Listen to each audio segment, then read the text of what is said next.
in collaborazione con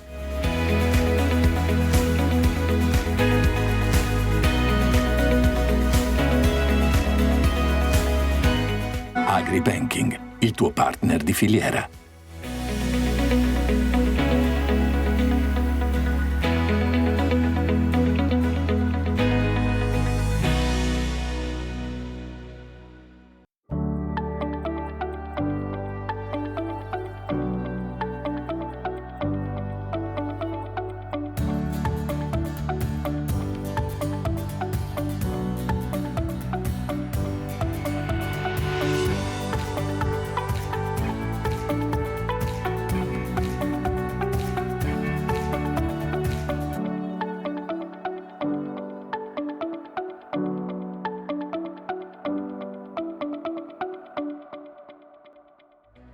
Dieci, 100, 1000 musei delle culture locali. Francia e Italia detengono il primato, ma l'Emilia-Romagna è ricca anche di collezioni che gli agricoltori hanno raccolto nel tempo, a testimonianza spesso di una storia di famiglia, ma anche delle radici, delle tradizioni contadine di una terra. E quella che vi raccontiamo oggi è la collezione di oggetti e attrezzi di campagna dell'azienda agricola Le Vigne di Sopra sulle colline faentine. Il mondo del riso è molto articolato, noi ci occuperemo, siamo venuti al centro ricerche di Castello d'Agogna, nel Pavese, siamo nella piena Lomellina, parleremo quindi di tutta la filiera, siamo in inverno quindi non possiamo certamente essere a pieno campo, però in questo centro possiamo vedere tante cose, abbiamo ripercorso la filiera dalla mietitura fino a quando il prodotto non viene confezionato e viene alienato nei supermercati.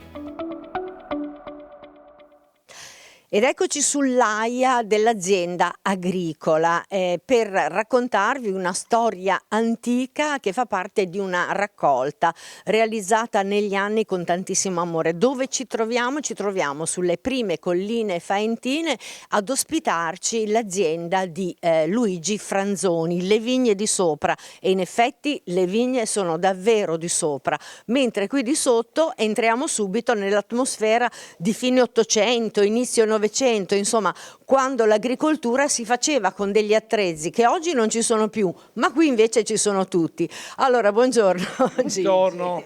Dunque, intanto la capparella, il cappello, questo è proprio il contadino, come io che sono un po' vecchiotta mi ricordo ancora. Molti altri non sanno nemmeno che esista o lo vedono nelle foto in bianco e nero. Ho cercato la capparella perché era una cosa storica che portavano cioè i contadini di una volta. Questa è solo una delle grandi stanze di questo capannone, casa, insomma praticamente c'è la ricostruzione davvero di una casa contadina dove finiremo la nostra puntata, ma poi c'è questa raccolta enorme di attrezzi. Allora, io non so da che parte farmi perché qui ne vedo di tutti i colori. La cosa più evidente è questo bel carro che serviva a cosa?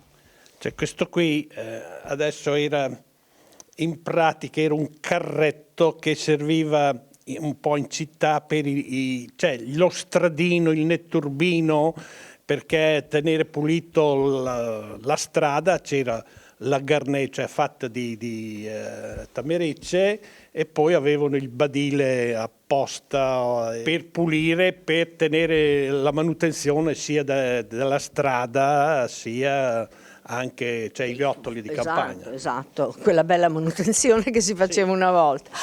Tra l'altro, legno e ferro sono i due materiali che qui vediamo in quasi tutti gli oggetti. Sì, una volta la supremazia era del legno, cioè il legno lo dovevi usare dappertutto, il ferro poi dopo era da fare i vari attrezzini più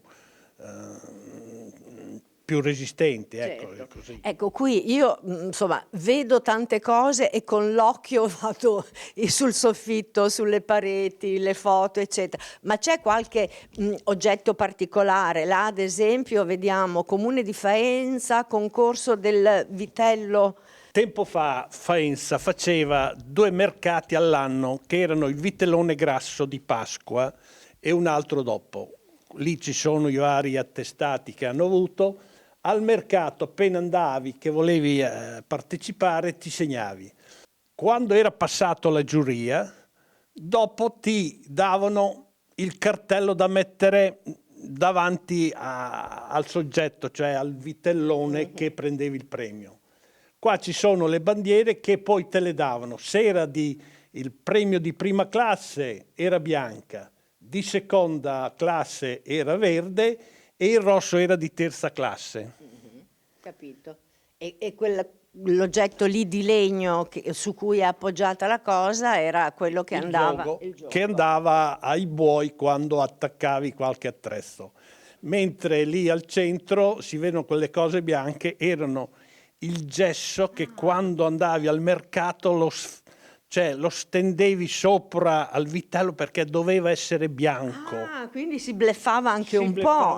Mamma mia, i contadini, infatti, scarpe grosse, cervello fino, allora non è solo un modo di dire. Doveva far figura, cioè il vitellone poi romagnolo doveva essere bianco. Esatto. E qui di altri oggetti particolari io non mi raccapezzo molto perché ce n'è... Questo qui. Sì. Quello lì sono pezzi che si le facevano i contadini proprio.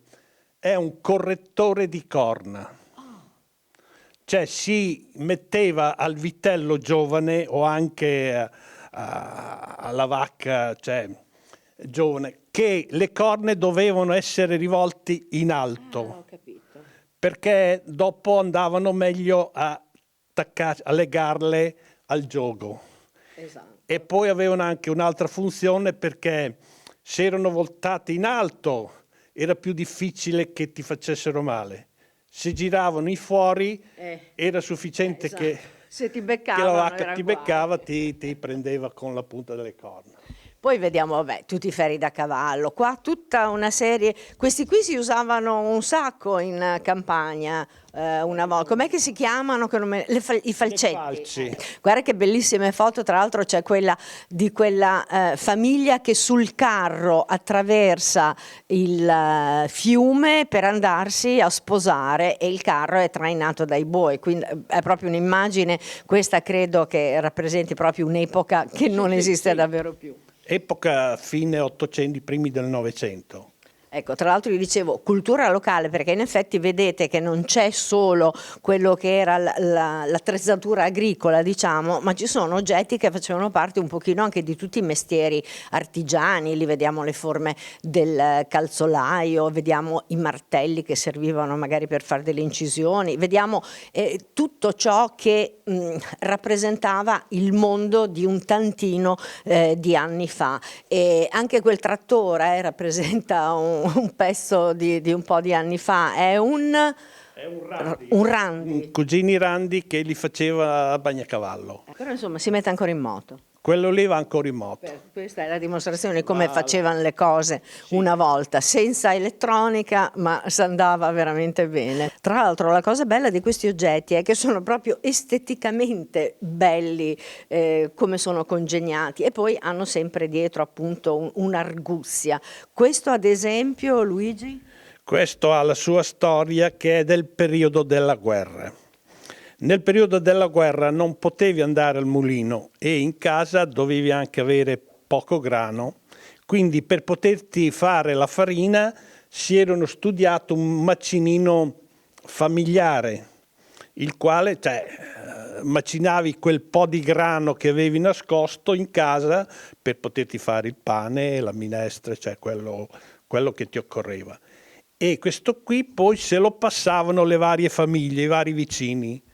2 giorni da uno, 2 giorni dall'altro, cioè in modo da poter fare il ciclo da mangiare, ecco, poter sopravvivere al periodo della guerra. Che era anche il senso di solidarietà che univa appunto in quell'epoca. Tra l'altro guardando in alto, mamma mia, cioè c'è un mondo appeso a questo soffitto. Tra l'altro là una rassegna di caveye proprio quelle che venivano usate, non quelle fatte per bellezza, che venivano proprio messe nel carro. Nel timone del carro che si utilizzava. Altri particolari, io direi questi qua nell'angolo, erano tutti martelli per spaccare i sassi, cioè per fare la ghiaia, perché una volta portavano il ghiaione grosso sulla strada e poi col martelli si spaccava questa tasadur quello che serviva per battere i cerchi delle botti. Queste per le macine, dopo i vari per il ramaiolo, per il tappessiere, e poi uno dei più vecchi è questo qua.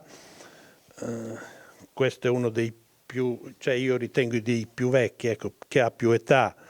Poi dopo c'erano, c'è quelli da battere la ferra, da battere la falce, gli attrezzi che dovevi sottigliare, da taglio.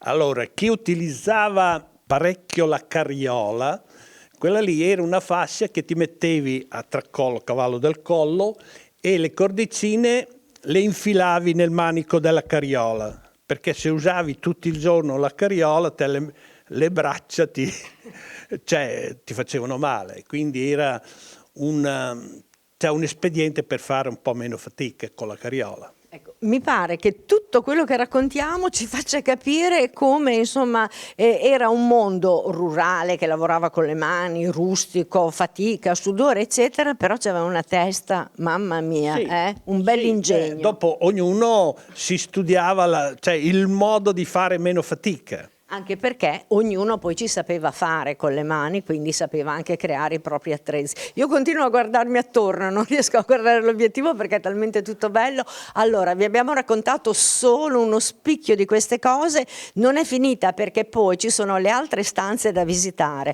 Allora, io mi fermo per qualche secondo, subito dopo ci sarà Claudio Ferri con A Cielo Aperto e noi ci rivediamo per il finale, anche perché, insomma, dove finiamo? Nella cucina contadina di un tempo che fu.